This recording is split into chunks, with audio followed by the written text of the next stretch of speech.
Arkadaşlar, nihayet uzun bir aradan sonra psikoloji bölümünün Şampiyon Kafası serisiyle karşınızdayız ve yayındayız. Bu bölümde Şampiyon Kafası'nın sosyal bölümünde hem içe dönük hem de dışa dönük olmak üzere iki bölümde hep beraber incelemeye çalışacağız. Ama bilardonun psikoloji bölümünün bu bölümüne başlamadan önce bilardo sporunun kendi kemik yapısından bahsedeyim sizlere birazcık. Bilardo kendi bünyesinde centilmenlik, zarafet, zeka, yetenek ve birçok birleşeni özünde toplayan bir spor dalıdır. Hani söyledim ya bilardonun anatomisi diye. Arkadaşlar, benim büyüdüğüm yer çevremle alakalı yani. Psikoloji bölümünden bahsediyorum ya sizlere. Çevremle alakalı gerçekten sakat bir bölgeydi. Arkadaş çevremden şöyle diyeyim, arkadaş çevremden yanlış kelime de kullanmak istemiyorum sizlere yani. Her türlü insan vardı bakın. Yani aklınıza gelebiliyor mu? Marlboro sigarasına adam öldürecek insanlar vardı. Ben bunların içindeydim ama bilardo sayesinde dışındaydım. Bilardo, inanın bana, bütün kötü alışkanlıklardan beni korudu arkadaşlar. Niye biliyor musunuz? Bu sporla, seviyorum bilardoyu ya, bu sporla kötülük veya çirkin olan bir şey bağdaşmıyor. Niye mi? Bakın kıyafetlerimize arkadaşlar.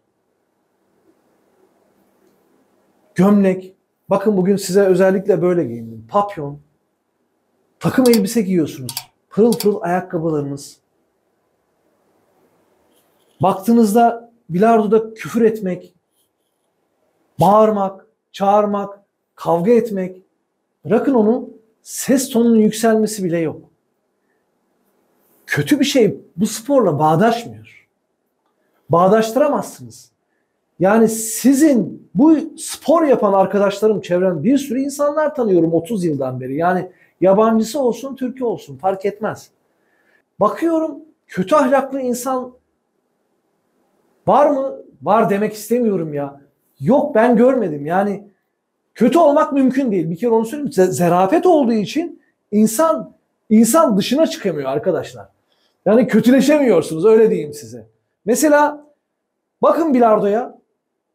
Bilmiyorum Fatih, var mı? Varsa söyle, hani rakibini alkışladığın başka bir spor dalı var mı ya? Vardır belki de, yani rakibini böyle içten alkışladığın, böyle severek sarıldığın bir spor dalı var mıdır? Kaybedeceksin ama aynı zamanda.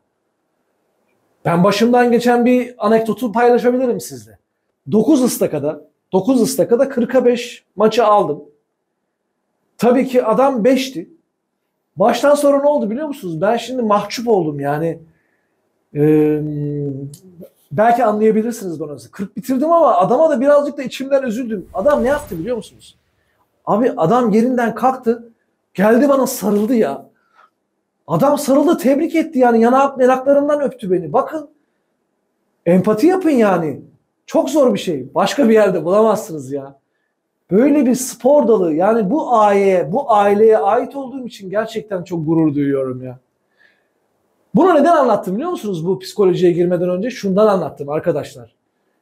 Bu videoyu bilardoya yeni başlayanların aileleri de izliyor. Annesi izliyor, babası izliyor, amcası izliyor vesaire. Lütfen evlatlarınızı bilardo salonlarına, bilardo akademilerine gönderirken korkmayın. Öyle güzel ortamlardalar ki aklınız hayaliniz şaşırır. Klimalı ortamlar, yerler halıflex. Etrafınıza baktığınızda var ya, ben şaşırıyorum. Niye biliyor musunuz? Her türden üst düzey insanlarla birliktesiniz. Sayıyorum size. Doktor, öğretmen, akademisyen, sporcu, psikolog, sanat camiasından. Ya bütün elit insanlarla iç içesiniz. Yani sizin evlatlarınız oraya gittiğinizde, size bir şey söyleyeyim mi? Tam bir korunmuş alana giriyor. Güzel insanlar. Başka caddelere, kötü sokaklara zannediyorum hiç kimse buradan gidemez. Eğer o çocuk bilardo salonlarına, o bilardo akademilerine gittikten sonra çok emin ellere teslim ediyorsunuz evlatlarınızı. O yüzden annelere, babalara söylüyorum. Diyorum ki evlatlarınızı gönderirken lütfen çekinmeyin. Göğsünüzü gere gere, gönül rahatlığıyla yollayabilirsiniz. Yani bu camiaya ait olduğumdan dolayı iyi ki bilardocu olmuşum. Size bir şey söyleyeyim mi? Beni insan yaptı ya. Ve hala da insan yapmaya devam ediyor. Her gün bir şey öğreniyorum bu spor sayesinde. O yüzden psikolojiye girmeden önce sosyal bölümü dedik ya. Sosyal, içe dönük, dışa dönük dedim. Yani o yüzden de burayı, bu anekdotları sizle paylaşmak istedim ki öyle start alalım ve bilardonun psikoloji bölümünün sosyal bölümünün açılımına başlıyoruz şimdi. Sosyal bölümün içe dönük ve dışa dönük demiştim ya. Bunu bu ana başlıklarla incelemeye çalışacağım arkadaşlar. Şimdi öyle hassas konular ki benim amacım burada gerçekten sizin gönlünüze dokunmak. Niye biliyor musunuz? Şundan dolayı güzel insanlar. Mesela bu başlığı şey yapalım Fatih'im. Diyelim ki taşlar oynamadan kayalar yerine oturmaz. Usta sosyal bölümün bu başlıkla ne alakası var? İçe dönük yani insanın içine dönük olan taşları oynatması gereken yerler var mı yaşantısında? Vallahi benim vardı. Otomatikman sizin de vardır yani. Nasıl ben bunları sıralayabilirim?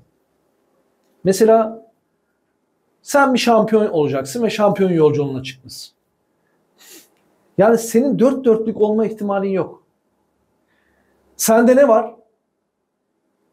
Ne var biliyor musun? Kıskançlık olabilir. Kibir olabilir. Riyan olabilir mesela. Yalan söyleyebilirsin. Çok ve gereksiz konuşma yapabilirsin. Başkaları tarafından beğenilme dürtün olabilir.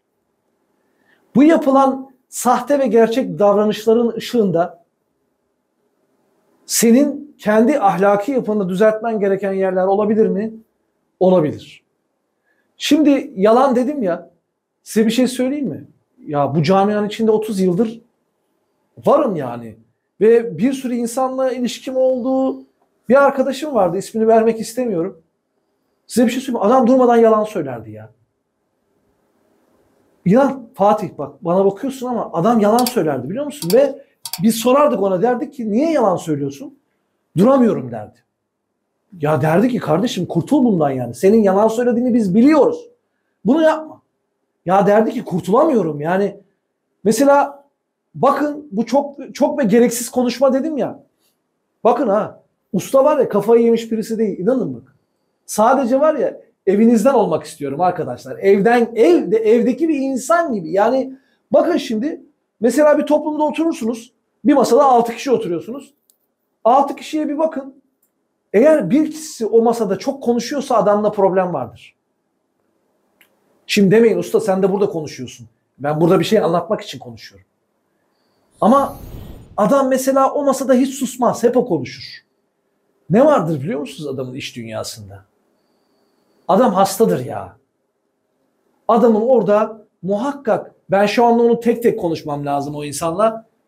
Göstermek istediği başka bir şey var. Yani bir insan durmadan konuşuyorsa dedim ya çok ve gereksiz konuşma. Hani sesini yükseltme, mesela ses tonunun başkalarından yüksek olması.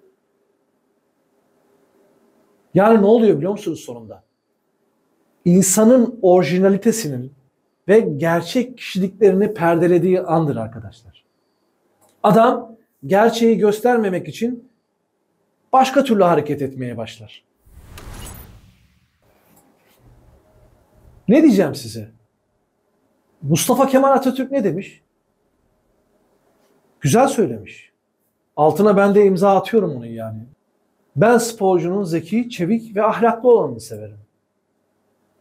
Bana söyler misiniz? Özellikle yani şampiyon yolculuğunda olan bir adamdan bahsediyorum.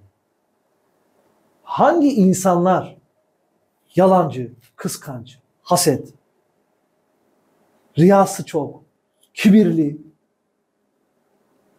Bu sporcuyu kim sever ya? Böyle bir ahlaklı adam sevilir mi Allah'ınızı seversiniz? Sevilmez. Yani o zaman ne yapmamız gerekiyor arkadaşlar? Şöyle söyleyebilirim size, biliyor musunuz? Hani bilmiyorum, havuç salatası bilen var mı? Benim şimdi yemekle de ilgim var. Kilo vermeye çalışıyorum biraz ama yemek yemeyi severim yani. Havuç salatası bak yapmak için arkadaşlar şöyle rendelemek gerekiyor havuçları. Rendelenmeden bu salata meydana gelmiyor. Yani bizim içe dönük bölümde her insanın kendini çek etmesi gerekiyor. Rendelenmesi gereken davranışlarını insanlar bilir. Bakın ben size söyleyeyim mi? Ha, adam şunu diyebilir. Usta sen ne anlatıyorsun ya? Sana ne? Ya hatta bana ne? Ben benim. Diyebilirsin. Öyle diyen bir adama zaten benim anlatmak istediğim bir şey yok. Size bir şey söyleyeyim mi? Hedefime ulaşıyorum. Niye biliyor musunuz? Şimdi bir program var bende. YouTube'da beni izleyenlerin beni izleyenlerin kaç yaş aralığı olduğunu görebiliyorum, biliyor musunuz? İzleyenlerin %62'si 18 ile 25 arası. Ne olacak şimdi? İşte ben hedefime ulaşıyorum. Zaten o kendini beğenmiş. Usta benim bunları duymama gerek yok, bilmeme gerek yok diyen adamla benim işim yok. Bana hizmet edebileceğim genç nesil lazım. Yani akıllı, aynı Mustafa Kemal Atatürk'ün dediği gibi ahlaklı nesil lazım ya. Yani her yerde bizi temsil edebilecek insanlar lazım. Çok acayip insanlar tanıyorum arkadaşlar. Muhakkak sizin içinizden de çok acayip tanıdığınız insanlar vardır. Vallahi yanında duramıyorsunuz ya. Yanında duramıyorsunuz. Ağzından size bir zehir söyleyeyim mi? Zehir. Ne biliyor musunuz? Ben. Usta o bir zamir miydi ya? Zamir miydi ben? Zamir kipi değil mi? Ben. Güzel, böyle kullanımında risk yok. Ama neyde var biliyor musunuz? Bakın çevrenizde duyarsınız. Ben yaptım. Ben olmasaydım olmazdı. Ben ne diyorsam odur. Benden daha büyük yok. İşte size zehir. Kibir var ya, kibir. En kötülerinden bir tanesi. Bir şampiyonun asla olmayacağı şekil çok kibirli olması. Nefret ediyorum ya. Nefret ediyorum. O adamlarla da zaten yan yana duramıyorum. Ben size söyleyeyim mi? Çevremde ne kadar kibirli insanlar varsa hepsini böyle eliminasyon yaptım. İnanın bakın çevrem bilir benim. Ya bunun arasında her türlüsü vardı yani. Kibir, bende böyle bir sensör var arkadaşlar. Hani butona basarsınız daha at diye ötüyor ya. Bende ötüyor yani, o kibri hissediyorum. Kim olursa olsun bakın. Ha, bu bende böyle tecelli ediyor. Her insanda var mı bu? Birazcık vardır. Yani ben de kendi özelliklerimi böyle tasfiye deniyor. Evet, güzel. Ben de kendi özelliklerimi tasfiye etmeye çalışıyorum yani. Bakıyorum kötü alışkanlıklara, aynaya baktığımda şöyle bakıyorum. Ha, bende bunlar var mı diyorum. Var. Var arkadaşlar. Yani başka türlü nasıl insan olacağız ya? Sen eğer şampiyon olacaksan sana bir şey söyleyeyim mi? Merkezdesin. Yani tam sosyal hayatın merkezindesin. İnsanlar seni izliyor. İnsanlar sana bakıyor. Seni örnek alıyorlar. İyi insan olmak zorundasın. Başka çaren yok. Ya gün gelecek, başka çaren yok diyorum ya. Gün gelecek, eğer dersen ki sen kendi işine bak, ben ilgilendiririm. Sana garanti vereyim mi? Gün gelecek, aynaya bakacak halin kalmayacak ya. Çünkü dayanamaz. Yani vücudun, anatomin böyle bir şeye dayanamaz. Yani mahvolur kalırsın ya. O yüzden bana göre bir şampiyonun sosyal hayatında bu ana başlıkta, yani vücudunda, karakterinde taşları oynatması gereken yerler var. Yani bana göre dik bir duruşunuz ve ciddi bir karakterist özelliğiniz olmalı. Bundan başka bir çıkar yolunuz yok. Benim size tavsiye edebileceğim, bilardo camiasına söylüyorum. Gerçekten dik birisi olmalısınız ya. Karakteriniz olmalı yani. Sizden insanlar size güven telkin etmelisiniz etrafa. Yani size güvenmeliler. Nedensiz şekilde sevmeliler sizi. Ben size söyleyeyim. Nedensiz. ve saygı duymalılar. Bunu yapan ne biliyor musunuz? İşte bu sosyal, çevresel yaklaşımlarda sizin ahlaki yapınız, sizin donörlörünüz olacak arkadaşlar. Benim bu ana başlıkta, yani taşlar oynamadan kayalar yerine oturmaz bölümünde söyleyebileceğim bunlar. Kendi karakterinizle ilgili oynatmanız gereken yerleri oynatın. Mutlu olacaksınız. Arkadaşlar, bugün de psikoloji serimizin videonun süresiyle alakalı tabii ki sonuna gelmiş bulunmaktayız. Başka bir ünitemizde, başka bir seride tekrar karşınıza çıkacağımızı belirtmek isterim. Hepinize saygılarımı, sevgilerimi iletiyorum. Sağlıcakla kalın.